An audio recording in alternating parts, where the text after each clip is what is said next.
Hi friends, Mrs. McBride again, coming to you still from my basement due to my sleepy family.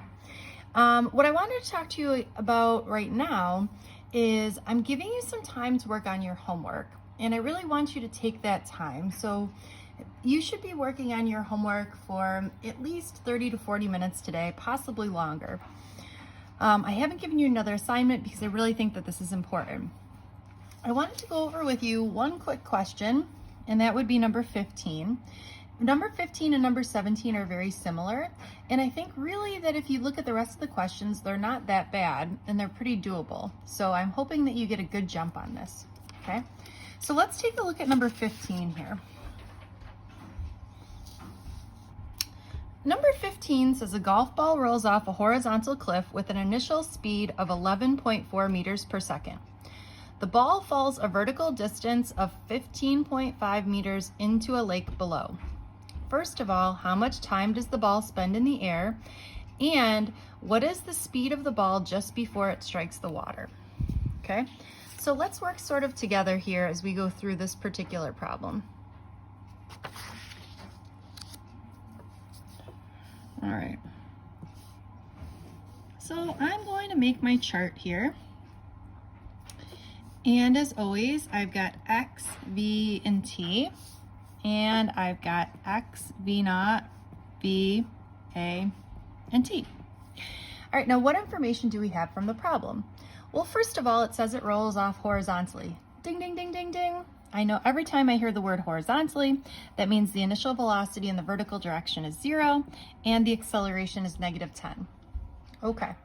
And it says it has an initial speed of 11.4 meters per second. So I know that must be its horizontal velocity. The ball falls a vertical distance of 15.5 meters into the lake. Okay, well, what do you think that would be?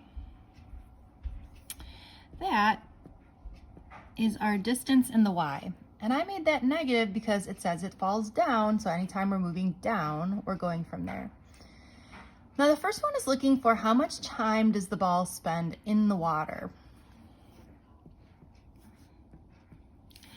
I made time a question mark on both sides. I'm not choosing the X side because I don't have this information. So the only side I can really choose is the Y side. So given what I have here, if I have no V, that means that I need to use the equation X equals V naught T plus 1/2 AT squared, or -15.5 equals, the initial velocity is 0, so I'm not going to worry about that whole piece, 1/2 times -10 times t squared. Or I'm getting -15.5 is equal to -5 t squared. Or I'm going to divide both sides by -5. Let's calculate here. -15.5 divided by -5. I get 3.1 equals t squared. Or, in this case, t is equal to 1.76 seconds. All right. Next part of this problem, it says, what is the speed of the ball just before it strikes the water? All right, so if you think about it here, I know you were really hoping I would draw a great picture. Okay, the golf ball is rolling off something like this. As it strikes the water, remember we were talking about this for the tough projectile problems, it's going to have some y velocity and some x velocity. I'm going to blow this up real quick. So I'm telling you it's going to have some y velocity and some x velocity, and this, my friends, is what we're looking for. Now the nice thing here is that the x velocity is constant. So since it's constant, I already know that the x velocity is 11.4. I don't know what the y velocity is though, but I'm pretty hyped to be able to calculate it.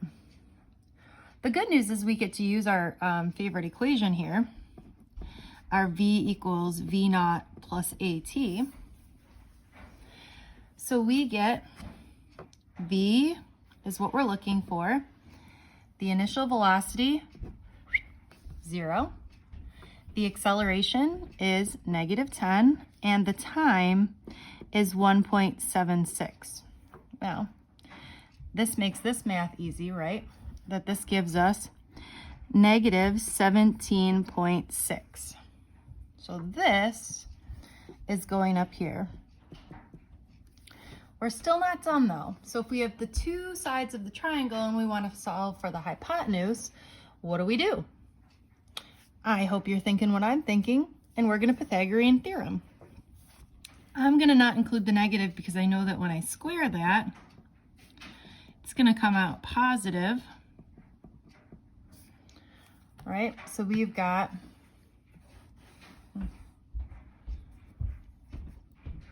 $17.6 squared plus 11.4 squared. Second square, second answer. Or we get that our velocity is equal to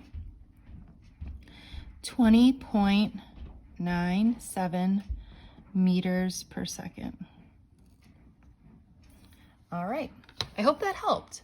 So what I want you to do is obviously do as many problems as you can, but for sure, number 17 is very similar, right? So I want you to go ahead and do that one next. All right, happy homeworking.